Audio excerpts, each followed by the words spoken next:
जी हम कंजन के मोहल्ला गरीबपुरा की रिहायशी फिजा बीबी ने जो गलत अताइयों की रिपोर्ट की वजह से आज उसने अपनी जान की बाजी हार गई। गलत अताई डॉक्टरों ने रिपोर्ट दी कि वो मां नहीं बन सकती, जिससे दिल बर्दाश्त होकर उसने खुदकुशी कर। इस वक्त मैं मौजूद हूँ तहसील हेड क्वार्टर हॉस्पिटल तांदल्यावाला में, जहाँ पे आज एक मर्डर केस लाया गया। तो हम जानते हैं फिजा बीबी के वालिद से जिसने खुदकुशी की है कि ये वजह क्या थी खुदकुशी करने की, वो हमसे बात करते हैं।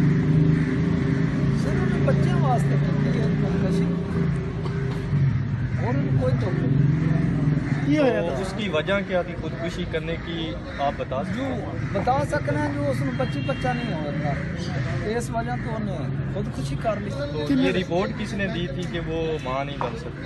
वो बस कमाई दाई है पिंडा दी हत्याता नहीं होंदियां ने साडियां, उन्हें चेक कराया, उन्हें आखिर नहीं मां नहीं बन सकती। कितने साल हुए थे शादी? 6 साल। उनके खामद का नाम क्या? नसीब।